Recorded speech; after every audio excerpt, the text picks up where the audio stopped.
I get asked this question a lot. Do I use hosted or non-hosted families? And so today I want to show you how I kind of get around using face-based families now by using just a generic, but using a work plane based. So as you can see here, I've got two cubes. This one is a face base. As you can see, it's trying to lock onto the face here, or the work plane. All right, so, okay. And then here, I just have a generic, family. And as you can see, I can't snap it to anything. Now, what you can do, I'm gonna edit this real quick.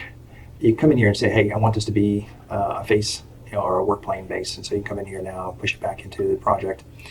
And as you can see now, when I come in here, it's hosted to the work plane, and it's also hosted to the surface here, okay? Can't really tell here, but one of the things that you need to do, well, you actually can. You see, as you can see, it's always pointing, vertical. So what you want to do here is you want to take that off, always vertical, and let me push that back in here. And so, as you can see now, it's hosted to the actual, face itself. Now, the advantage of doing it this way, basically has all the same, characteristics as a face base.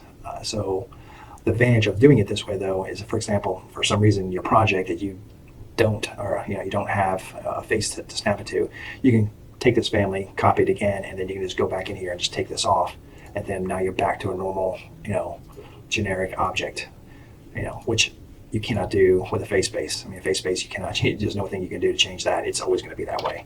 So the advantage of using just a generic type of RFA and just making it a work plane base has a huge advantage.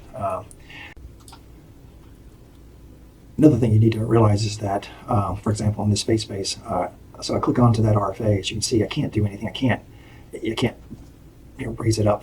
I can't, because of the level, elevation above level. I can't do anything about that. Whereas here, if I place a new one, I can grab that and I can change the elevation. Right now, I'll just put that back on level 1. Then I can come in here and say, okay, I want this to be 6 foot above the floor. Another advantage of using, the generic work plane base. And of course, like I just did there, you can actually change the level, to whatever level you want it to be. And there are times where this face base, it may be grayed out. All you have to do is go to your work plane and just change it there, and get the same results. Okay. So that's the advantage of using a generic work plane base versus using a face base. Now, until next time.